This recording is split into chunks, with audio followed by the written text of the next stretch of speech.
afternoon, my heart is heavy. My heart goes out to the family and the friends of the man who was killed last night on the streets of our city. I mourn with you. I'm going to support the police chief and the district attorney in apprehending and holding accountable those who are responsible for the homicide last night. I stand here with the police chief and the district attorney to again denounce the violence. The tragedy of last night cannot be repeated. All of us must take a stance against violence. And it doesn't matter who you are or what your politics are. We have to all stop the violence. For those of you saying on Twitter this morning that you plan to come to Portland to seek retribution, I'm calling on you to stay away. You, of course, have a constitutional right to be here, but we're asking you to stay away and work with us to help us de-escalate this situation. And Portlanders, I'm asking all of us to do our part too. One death is one death too many. Join me in denouncing all violence. Let's pull together in the name of peace and humanity. We don't always have to agree, but we've long done so without violence. That's part of what makes this nation strong. Let's end this long, hard summer and come together and work to support and lift each other, not tear each other apart. I'm going to continue to work with the community on the historic changes that we've already made and have committed to making as we reimagine what public safety and racial justice can look like in our community, and we'll continue to do that work in the weeks and the months ahead.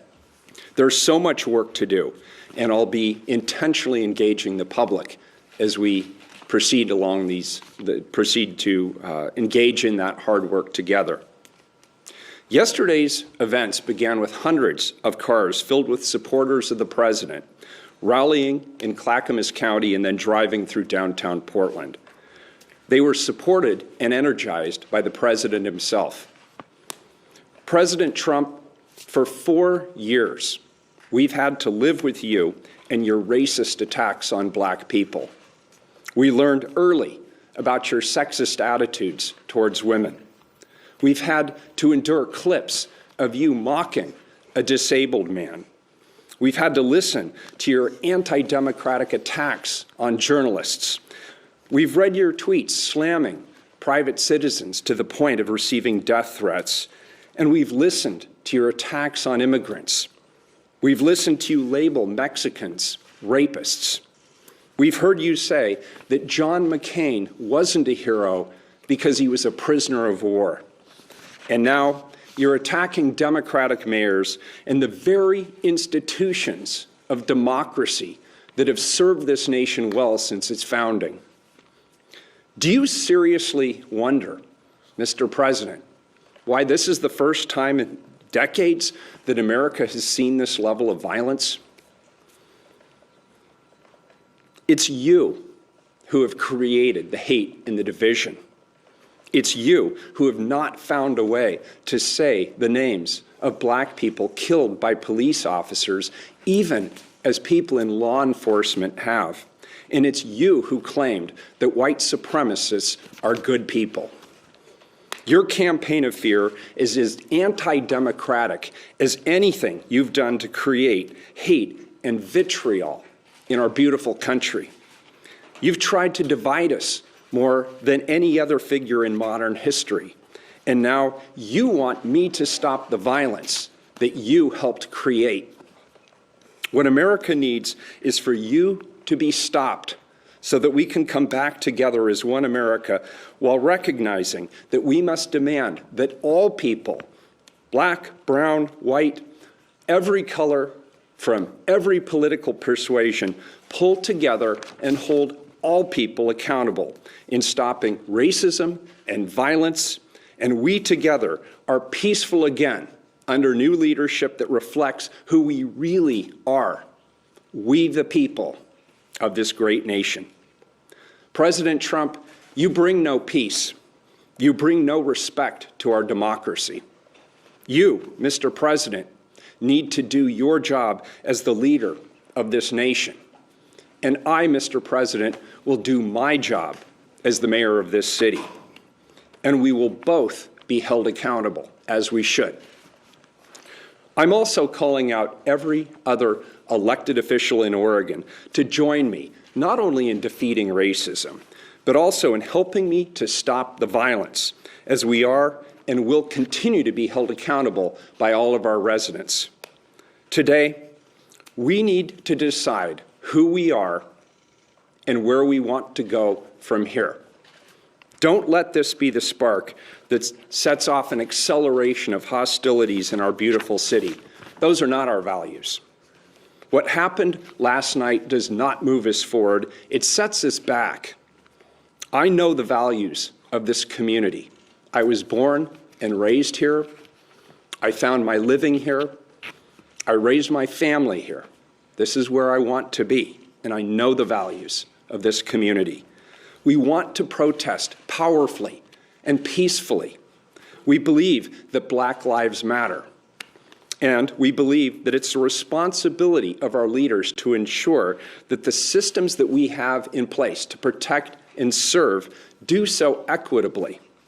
Let's engage with each other in thoughtful dialogue about reform and use the power of our shared values to move forward together.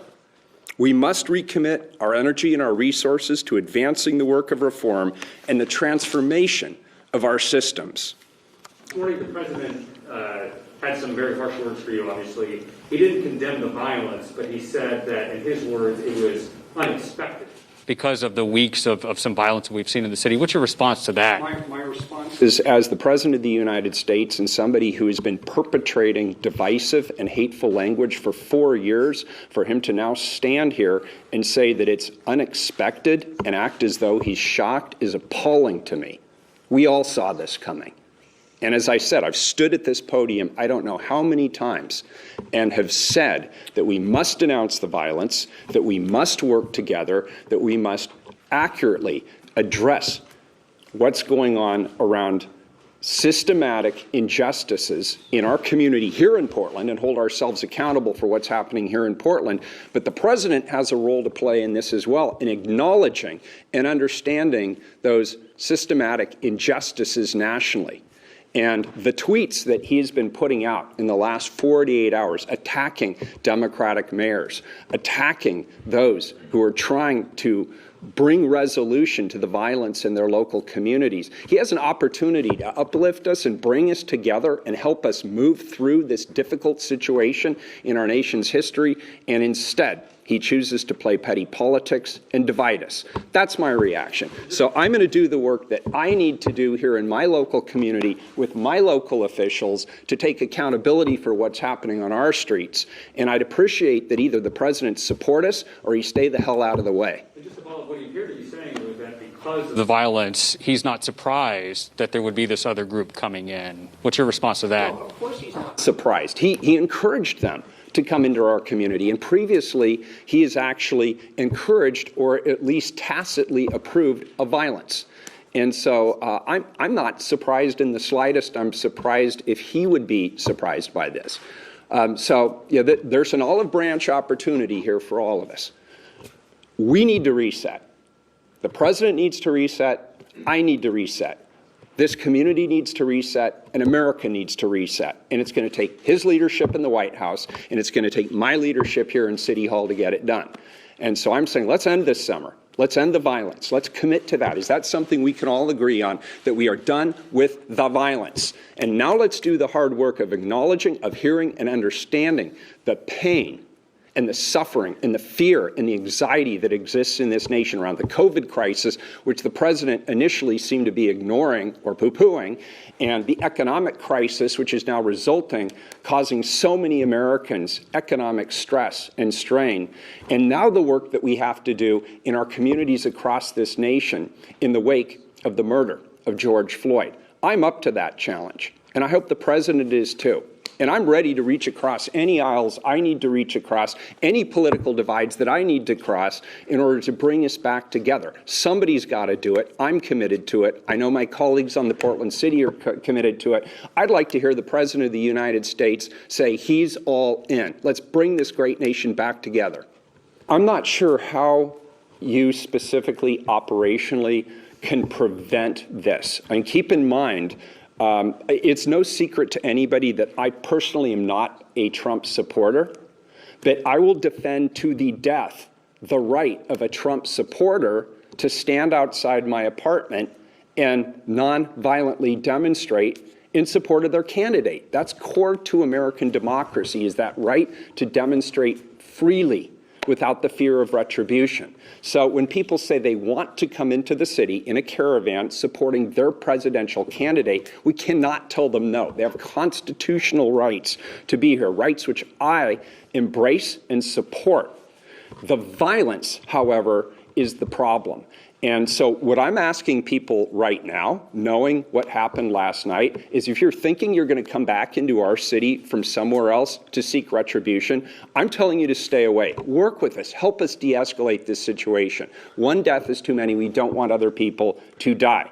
So that's what I'm asking people from outside to do. What I'm asking all of us as Portlanders to do is do our part too. Let's not take the bait. Let's not engage. And if you see people doing things that look violent or destructive, say something, do something. Don't just be passive. Because ultimately, when we see examples of violence, that undermines our democracy. This democracy is dependent upon us having differences of opinion and being able to vet differences of opinion and being able to have uncomfortable conversations without resorting to violence. So I've asked the president to do his part. I will do my part too. We both have an important role to play. We will both be held accountable.